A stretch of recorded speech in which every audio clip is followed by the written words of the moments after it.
Good morning. I hope everyone's doing well. This morning I would like to discuss two concepts that I get asked a lot, which fundamentally can be boiled down to uh, can I do it and how do I do it? And that comes in all sorts of different forms. Usually, because of the context of my work, it's can I become a doctor? And if I can, how do I do it? What's the best way to do it? So we're going to deconstruct those two questions, the can and the how. And so, bear with me as I pull the glasses on and off because of the lighting this morning.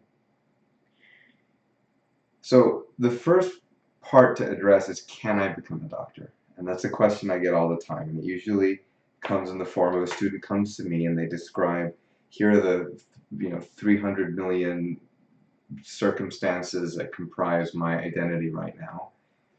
And these are the things I think that maybe make me a good candidate, and here are the things that make me a poor candidate. And they say, can I do it? And fundamentally, it's the wrong question. The question is, should I do it? When you're thinking about some direction, some life choice, it's imperative to approach it with the mindset that I can do whatever it is I decide that I need to do. The only thing you know for sure you can't do is everything you think you can't do, right? In order to do something, in order for me to reach out and grab something, I have to believe that I'm capable of doing that, right? So the question is, should I, right? Should I become a physician? And that really comes in two parts, right? Who am I? And then what is medicine? What is physicianhood? And establishing a concrete notion of those two concepts can be a little bit tricky. So that's what we're going to dive into this morning. We're going to start with, who am I, right? And it starts, the first key aspect, right? You are a capable person, period. Okay. There are students I work with who come from a background of privilege, and that's not a good or a bad thing, but you went to school, they did well in high school, they got scholarships to college, and in college they had support from their family, they were able to pursue whatever they wanted to do, and those people do fine, they get into medical school. And there's also people who come from backgrounds that are classically considered disadvantaged. They were remarkably poor financially, or they had a lack of mentorship, a lack of parenting, any number, health conditions, any number of coordinating variables, which has uh, precluded them from obtaining standard metrics of success. Those students come, we work together, they do fine, they get into medical school. It doesn't really matter what you've done. It's a lot more about how you think of yourself, how clear your insights and your vision are, that type of thing. So never think that because of your circumstances, you're not going to be able to do something. Um, that being said, just because you can do something, we've established you can do anything. But just because you can do anything doesn't mean you should do everything. So what should you do? How do you figure that out? Um, and one of my teachers once gave a talk, and he mentioned twin studies, right, in which uh, the both children are genetically identical, raised in the same household, but some of them, one of them will be more athletic, one of them will be more academic, or they'll have these little characteristics that are unique between the two of them. And you're like, well, the genetics, the nature and the nurture are the same. What's the difference? And it seems indicated that there is some intrinsic factor to each person, right, that makes us different. So how do you pry that out? Because whether or not you should pursue medicine or you should pursue something has a lot to do with who you are and who you think you are. So one of the key ways you go about figuring out who you are, and indeed parsing out, should I do something, right, is talking to people who are mentors to you. And on the topic of mentorship, not every teacher is a mentor. Okay, you can sit in someone's class, you can watch someone's lecture or go to someone's talk and learn a lot from it. They can be your teacher, but they are not necessarily the right mentor for you, meaning you don't click, right? And usually people have a sense of, there's some teachers you like, there's some teachers you don't like. Well, sometimes it's more a matter of some teachers are capable of engaging you one-on-one and giving you the right type of support to help you grow. And some teachers aren't, and it's an issue not of skill, it's more some people are congruous and some people are not. So you find some mentors who are right for you, that you just feel that click, right?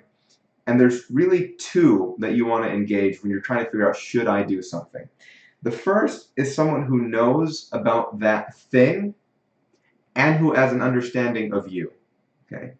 So, for example, you might engage a physician mentor, but not your professor who you took one semester who happens to have an MD, but someone who you've worked with, someone maybe if you're a scribe, that one doctor who you work with every single night, or maybe your uncle is a doctor, or you have a family friend who's a doctor who's known you since you were a kid. This is somebody who has an understanding of the field, and very, very key in any mentor, you have to admire them. Okay, you don't have to admire all of your teachers. You can have a teacher who you revile, but they're skilled at what they do, and you want to learn those skills. You can still learn from them, but they're not your mentor. A mentor must be someone you admire and you want to be like them in at least some way.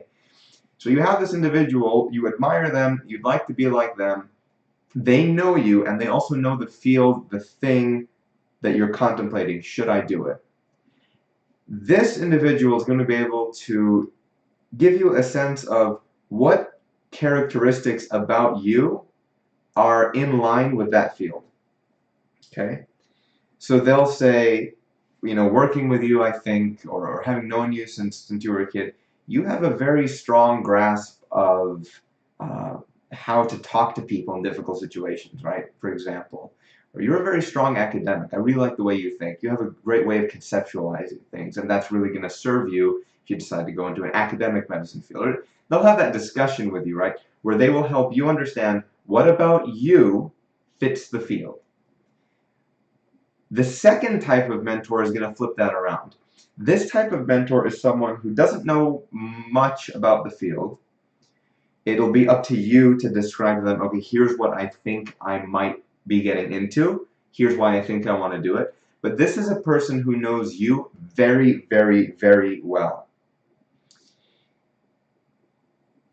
And rather than telling you what you might bring to the field, they're thinking, because their expertise is going to be in you rather than the field, they'll say, well, here's what the field might bring to you. I think you might really enjoy being a teacher, right? Because I see the way that you interact with your brothers and sisters. You have a very, you foster growth. You like to help people. And that, between those two types of mentors, you'll figure out, is this the right medium for you to accomplish what you want to accomplish? Is there a better way? Is there a better way? Is this right for you? And that's not to say that if you talk to these two people, oh no, it's wrong for you, that you can't do it. But fundamentally, think about why you're asking for advice. You have to trust certain people in your life. You need to have 2 or 3 people who you can go to, and when they say something, you can trust them. You can make serious life and financial and career decisions based upon their advice. And some people have parents and they do that. Some people don't. You go out and you find other mentors. That's fine. Don't make the common mistake that a lot of pre-medical students make of running around to 100 different people and saying, what do you think? What do you think? What do you think? Do you think I can do it? Do you think I should do it? Because everybody is different. Every mentor is different. You're going to get 100 different conflicting pieces of advice. right? Some of it will be in line, right? They'll interfere constructively, but some of that advice will interfere destructively, and you'll think, well, I have no idea what I'm doing, right? This person said this person said the opposite thing. Which one do I believe? And if all of these people have an equal status in your eyes, like everybody's opinion matters equally, you won't know what to trust. That's why you have to develop that skill of knowing who is a good mentor to me, who can I trust when I'm making that type of decision. So that's going to be key, getting the right mentorship. Now, let's say you've done that and you have decided, yeah, it's right for me. For this set of reasons, I think that this is a good modality. And we'll talk about the modality itself and talk about that in a minute. But you've decided now that you're going to do it. And we get into this concept of authenticity. I was recently sent an infographic that said authenticity is the product of self-awareness and self-confidence. And that's probably, authenticity, using that as a definition, is probably the most powerful characteristic you can possibly have. You really want to develop that. We all need to develop that. So you've decided you're going to do something, and now it's no longer about what's my probability of getting it done. We started this lesson with, you are a capable individual. If you need to do something, you can do it. So now it's about, what am I bringing to the game? Okay. Maybe you are a very, very talented academic, right? Be confident in that ability. Believe that when the MCAT comes up, when the USMLE comes up, when your classes come up, when it's time to do research, whatever it is, you're going to be capable of doing it. That's what you're good at. That, is something that you're just born to do. Some people have that. Be confident in that. There is absolutely nothing admirable about self-deprecation. I have students who are just brilliant, brilliant, brilliant, brilliant in one way or another. Some of them are great teachers. Some of them are great academics. Some of them are great leaders. And the best of them are humble. But some people confuse, a lot of people confuse self-deprecation for humility. Sitting there and going, no, I'm actually not good at anything. That's not humility. That's self-deprecation. You've been given the opportunity to excel at certain things, and you're throwing away that opportunity because you're afraid of coming off as grandiose. Put that aside for a second. You should feel comfortable being excellent at what you're excellent at and using that to help other people without fear of intimidating others, right? If someone is intimidated by the fact that you're good, that's a weakness in them, not you. As long as you're using your skills to uplift other people and you treat other people with respect, you're not arrogant, right? You have to be confident in order to use your gifts to benefit other people. So that's the first part of self-confidence. The other part is that self-awareness, meaning okay, I have certain capabilities and I'm confident in them, but what are those capabilities? And being self-aware, sometimes it's about asking people, okay, what am I good at? Asking your mentor, your PI, your boss that you've been working with for 4 years, your wife, your husband, whatever it is, asking them, what do you see in me? What do you see that I do that you think I do particularly well? And listen and evaluate it. Don't just take it at face value, right? But if someone says, I think that you, I don't know, you have a great sense of discipline. Think about that. Why do they think that? Oh, these are the behaviors I've exhibited. Yeah, I should keep doing that. So you develop a sense of things that other people see in you that makes you a bit more aware of yourself, but also introspection. Look back at times in your life where you felt capable, where you felt accomplished, where you feel like you're doing what you need to be doing, you're doing it well, and you're thriving. And think about, what are the behaviors that I exhibited at that point? Those are your behaviors, those are your characteristics. You have the ability to use those to serve the direction that you're going in. So that's the awareness, is knowing about yourself, confidence, believing in those abilities, believing in yourself. When you have those two things, you will come off as authentic. which will really changes the way you engage people. People trust you when they feel like you know who you are and what you're about.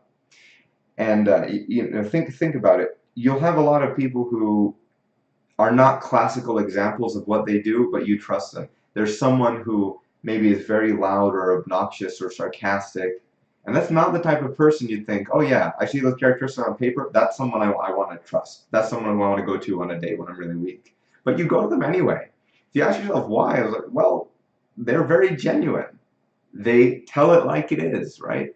That's authenticity. Um, so that's a very powerful characteristic, and you want to develop that. So this is the who am I part, right? I said there's who am I, and then there's what is it? What am I contemplating? So now that we have a sense, you've done all of that, you've engaged your mentors, you've introspected, you've reflected upon previous successes and indeed failures, and you've kind of figured out what you're about. Let's think about medicine itself, all right?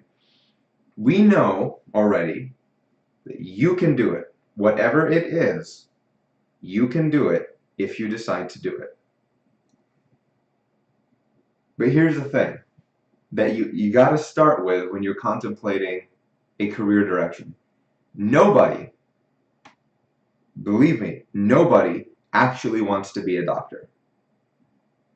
If you take a 5-year-old child and you say, listen, how about this? I want you to go to school for 20 years. You're going to be poorer and more stressed out on average than most of the people in your life. And in exchange, we're going to put 2 letters after your name, MD or DO. The child will say, that's a terrible idea, right? Any 5, 10-year-old child will say, that's an awful idea. No one wants to do that. So why do we do it, right? Some people are masochistic, you get therapy, but fundamentally, being a physician, being a lawyer, being a president, it's a means to an end. So when I ask students, okay, why are you alive? I ask my students that all the time, really to try to elicit some sort of understanding of their mission.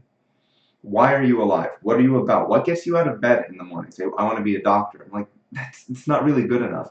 Because when you're a doctor, and if I ask you, what are you about? Why do you persist? And you say, I want to be a doctor, you're done that. Just die. You're done. You finished, right? But that's not how it works. You don't become a doctor and then die. That's not your actual goal. So you need to think about, why do I want to be a doctor? And a lot of the responses that I get are, it's a good job, it's interesting, it's fun. Sometimes it's a more roundabout, rambling answer, well, my uncle was, and my mom, and my dad, and it comes down to, I want to be a doctor so that the people who, whose opinion I care about think highly of me, right? That happens. That happens all the time. And that's okay, that can be a part of it, right? Some people, it's because of the money. They were very poor as a child. They Googled, highest income jobs, top 10, one of them, oh, doctor, that's fun. They do that. And other people, it's kind of what you would expect, which is that human suffering fundamentally unsettles them, and they can think of no other way to spend their life than working at alleviating it. But you've got to know what you're about, okay? And what's a valid and not a valid reason to pursue medicine is a separate topic, right? But societal preconceptions and judgments about a field, that cannot be the driving force behind what you do. You need to know why you're going to put yourself through that suffering. What is on the other end? What is the end, to which medicine is the means, right? What do you want to use that tool, that MD, to do? That's important, because should I do it? That's the question of the day. If you know that your goal is to help people, and you've self-assessed, and you're like, I'm a really good teacher, I'm a pretty good thinker, I like to communicate, but I'm a comfy type of person. I don't like to get up before dawn. I like to play Xbox for 4 hours a day. That's fine. Medicine might not be for you, though, okay? Which is fine. right? Doctors do not have the monopoly on helping people. You can become a teacher, you can become a nurse practitioner. Even out of that, you can become a lawyer and help people. You can become a social worker and help people. So if you know that the goal, right, now we've thought about the goal is to help people. I myself have these characteristics. Let's find something that suits my characteristics and it will enable me to accomplish that goal. You're going to be happy doing it. You're going to be happy doing it. Don't think that being a doctor is a unique, will enable you to accomplish things that nothing else will accomplish. It's a unique modality, but you have to know that it's right for you. So know why you're doing what you're doing. That's the first thing, as we're talking about, what is it? We said, who am I? Now, what is it? The second thing, if you think about it, right, if we're going to evaluate, is it the right modality for me? You need to think about what is the modality to you, okay? And there's people who think that medicine is nothing more than memorization, pattern recognition. You memorize the criteria, you go see patients when their symptoms fit a certain diagnostic criteria, you make the diagnosis, you assign the treatment, and you're done. It's a technical thing. I think that's a load of rubbish, but to each their own. Think about what it is to you, okay?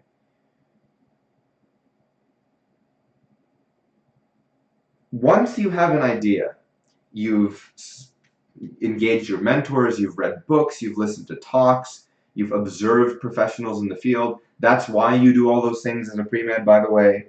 You go and you develop a concept. This is what medicine is to me.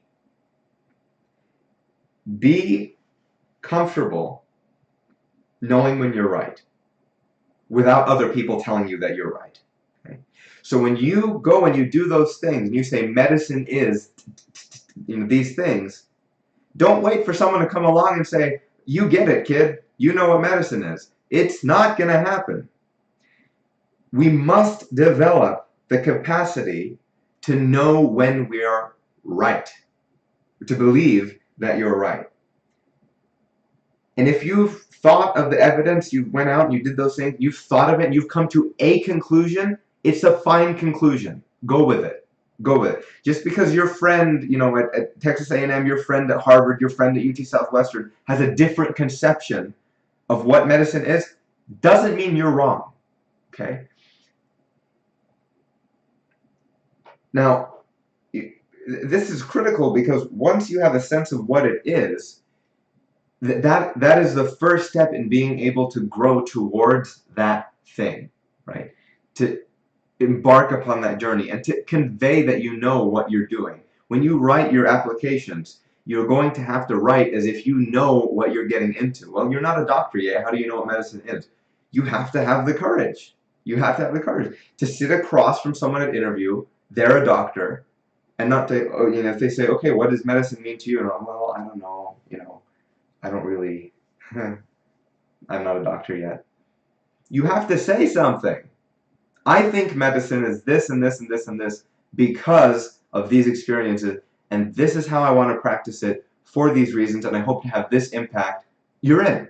That's it. That's what they're looking for. You know what you're doing. You know what you're about.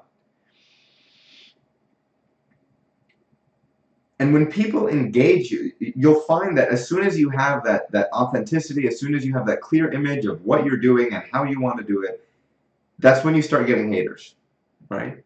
You start getting haters, Obama once in the talk on the topic of haters went, right? That's all you do. Doesn't matter. People will engage you and they'll say, no, that's not how it is. You're wrong. You're arrogant. You're whatever. Don't worry about that. Again, that's not a weakness in you. That's a weakness in them. You should always listen and evaluate. If someone says, actually, that's a stupid idea. That's not how medicine is for these reasons. Okay, think about it. What do they have to say? What do they say? Okay, how does that coordinate with what you know based on your experience? If it's valid, if part of it is valid, okay, then maybe it's time to update your concept. But sometimes it just feels wrong.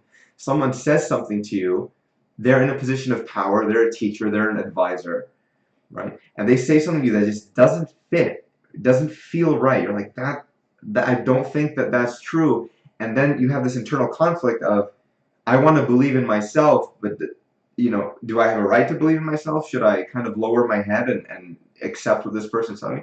You don't have to do that every time. Okay? Engage those people peacefully, right? You have no responsibility to make them understand what you think. Their misconception of you or of what you're doing is not going to detract from your ability to pursue what you're doing. So don't engage them violently, don't attack, don't strike back, don't, argue, no, you're wrong. Leave it alone, but don't let it discourage you either. Okay? You have to be comfortable knowing when you're right without other people telling you that you're right. Okay. So now we reach the final point here. And thus far we've spoken about, here's how I evaluate who I am. Here's how I figure out what I'm about, what are my characteristics, what is my personality, what are my predispositions.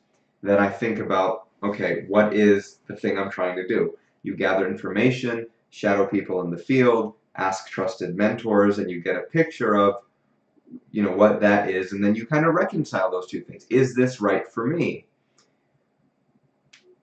Once it feels right for you, go at it 100%. You don't, no contingency. Okay.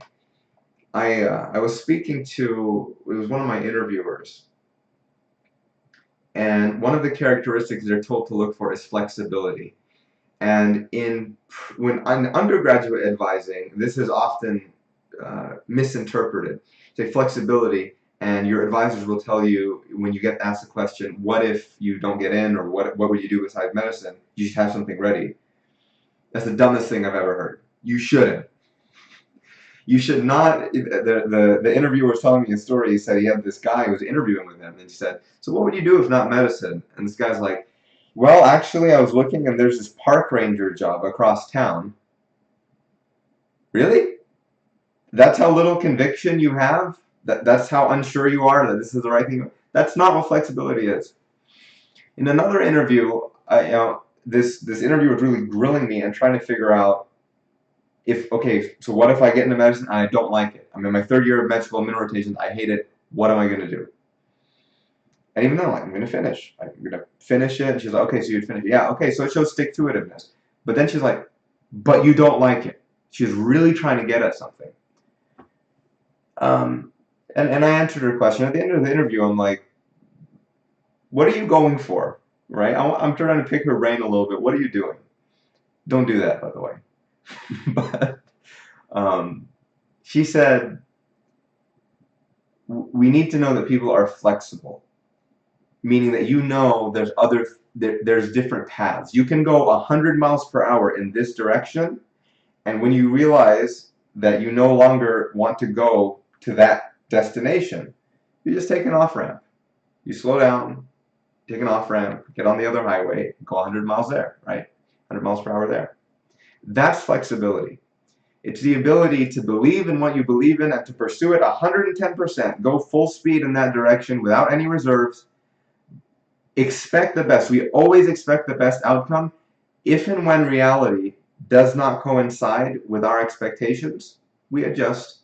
That's flexibility. That's resilience, which is quite different from uncertainty, which is, yeah, I'll do this, and if it doesn't work out, I'll do something else. If it doesn't work out, I'll do something. That's just, it's a very flimsy way of going about things. You have to have some resolve if you're going to really get the best out of yourself. And that's really the answer to the question, can I do it? It's should I do it? Okay, who am I? What is the field? You go through that process of evaluating yourself, reconciling those two things, then just pursuing it with 110% confidence. And so that's the lesson. That's the lesson. But there's one more point that I want to touch on. And this is kind of, for me, it's something that I would have liked to hear. When you engage a mentor, when you listen to a talk, whenever you're learning something from someone, they can only tell you, they can and should only tell you what their conception of a concept is. Okay. So I cannot teach you someone else's metaphor for understanding some concept in physics. I don't need to do that, right? If mine doesn't work, I can try to understand it and then teach it to you. I can try to understand a different perspective and teach it to you.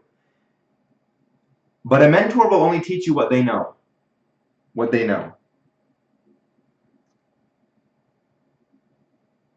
So all of this advice that I'm giving in this lesson and the stuff that I that I write and that when I give my talks, the things I say there, it must be interpreted in the context of what I think medicine is, because that's how it's presented.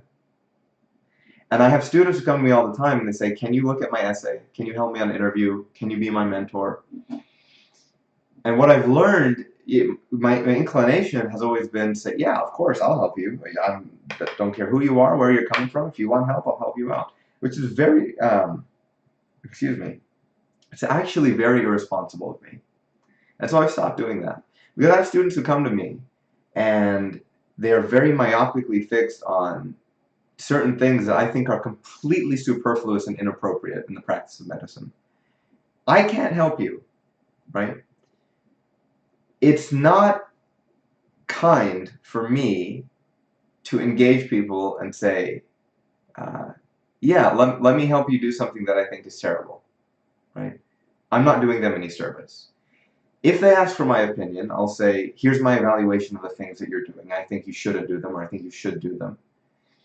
But it's a separate thing. If they're on the same page, if they want to do what I do, if we have a similar vision, right? And I have if I've done things that they haven't, and I can help them grow, that's a good mentor-student relationship.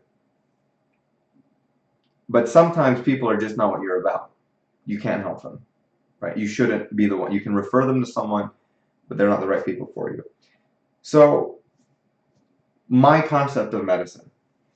I was once at an interview in Missouri, and I asked my interviewer, what is the single most, which characteristic is most predictive of success? He'd been interviewing people for 20 years. I said, okay, when you interview people, what do you look for? What do you think is, if someone has that characteristic, they're going to make a great doctor? Without hesitation, he said humility. Humility. That humility as the foundational concept of medicine is how I view medicine. So when I'm giving you advice, I'm giving advice based on this idea that humility and compassion are the foundation of medicine. What do I mean by that? When a person comes to you looking for help, it's very tempting to spit out the formulaic things you think they need to hear. Meaning, you're a doctor, they have a certain symptomatic profile, and you say, okay, here's what you take, here's what you do. If I'm a teacher, and I have an MCAT student comes to me and says, what do I do for the MCAT? And I just boot up that program in my head that I've taught 100 times, and I just say it. That is not practicing with humility. It's the wrong thing to do. Humility means when someone comes to you, you assume that they're bringing something you've never seen before, something new, something beautiful, something that requires you to learn from them before you teach them. It requires you to learn from them before you teach them anything. And in medicine, that's what makes a great doctor. Okay? Is when a patient comes and that doctor will analyze not only their symptoms, but who are they, what are they about, what makes life meaningful to them. When they've established that, now what can I give you from my knowledge, from my experience, to help you grow and to get to where you want to be? Okay, that's the humility part. The compassion part, compassion as a word, co, together, passion, right? Fervor, intensity about what you do. When someone comes to you if they're a patient, if they have a disease, they don't know what it is, they have the symptom, they're scared, they are very, very passionate about figuring out how to overcome that thing, how to understand that thing, and how to overcome that thing. Okay? If you're going to be a half-decent doctor, you have to be equally passionate, co-passion, compassion. You have to care as much as they care. You have to be able to suffer and to cry with your patients, but not to let it destroy you. And that's the same when you're teaching, right? When someone comes to me as an MCAT student, they come with all sorts of fears. I'm worried because I failed this class. I'm worried because I'm working while I'm studying. I'm worried because I'm not good at standardized tests. And as soon as I hear those things, I believe it's my responsibility as a teacher to get very, very worked up. They're terrified and they're worried about if they're going to succeed. I need to be just as intense about it, just like in medicine. So humility, learning what they're about, and then compassion, really caring about what they're about. That's what makes you a good doctor. Which brings me to my final set of points here. There's a lot of stuff that you're exposed to as a pre-medical, right? A pre-med, which is a filthy word in my mind, that gives just a very inaccurate impression of what makes an outstanding physician. We're looking for servant leadership. Servant leadership. We're looking for people to do that, to understand people and to be passionate about helping them, to be willing to suffer, to give up your time, to put your ego aside, to help another person. Servant leadership. What on earth does academia have to do with that? Not inquiry, right? Inquiry is intrinsic to teaching, it's intrinsic to medicine. It's when you have a question that's unanswered, that like lust to solve that question, to serve those people who need answers to that question. Inquiry and medicine go hand in hand, inquiry and teaching. Academia is not inquiry. Okay. This institution where students are rated in the same way that meat is rated, based on standardized criteria. Just because you excel there in academia doesn't mean you have a right to practice medicine. One of the most disturbing things I've ever heard someone say is, I think that I deserve to go to medical school. No, you don't. I don't. No one does. You've never done enough to deserve the right to serve other people, right? If you're given that opportunity, you spend the rest of your life earning that right, by using that opportunity to serve other people. So when you come to medicine, and MCAT and GPA are the only two things you're thinking about. Oh, and here are all my extracurriculars. And by the way, I went to Tanzania and I helped, the people of color, the people of different background, therefore I'm more righteous than someone. That is completely ridiculous, which is the foundation of so many applications that I see, many of which get thrown out and the student has no idea why. They have no idea why my application was rejected. My MCAT was good, my GPA was good, I did all of these volunteering things. But if you did those things and you present it as, here are the 101 reasons why I'm entitled to come to medical school, you've fundamentally missed humility. You've just completely missed it. Not ready to be a doctor. And to help conceptualize that, let's give you an example of a patient whose child has just died of cancer. You walk into the room to tell them. Where do your memorization skills come into play? Where does your dean's list come into play? Ma'am, your child has just died in surgery. Please don't worry. Please don't worry. I went to Johns Hopkins. Please don't worry. I have a 4.0 undergraduate GPA. Oh, thank God, doctor. Thank God you're so smart. That's not at all how it works. Intrinsically, I think we can all realize that's not how it works. Your academic skills, your academic legs are just that. They are legs for you to stand on in medical school so that you can make it through the rigorous coursework. When you get to the other end, you need to be a human being. You need to have humility, you need to have compassion. You need to have those characteristics that are going to help people on the worst day of their lives. And if you don't have them, it's okay. You have to be determined to develop them. Nobody just has those things. It's a constant journey. But we need to have self-awareness. We need to have awareness of what we're trying to do so that we know where we're at and we know where we're going towards. And that's the last point I wanted to mention, is what medicine means to me. And that's what it means to me. And how you use that process. When someone comes and says, when you're thinking to yourself, can I do it? It's should I do it? Who am I? What is medicine? How do I get there? You have to be determined, right? I have to develop these characteristics. It doesn't matter if I do it through volunteering or shadowing or academia or whatever it is, if I'm religious, if I'm atheistic, whatever you're doing, pursue it in your own way. But you have to know, well, who you are, what you bring to the table. Don't be self-deprecating, be self-aware and self-confident, okay? But also, what is this mission that I'm trying to do? Not get an MD. What am I trying to accomplish? MD is a mechanism. Why am I choosing this mechanism? And in order to deliver that mechanism properly, what do I need to develop? I pray forgiveness for any harm that this lesson causes, for any misinterpretations or for any weakness in my speech. Whenever questions arise, please reach out to me. And thank you so much for your time. I hope that's of benefit.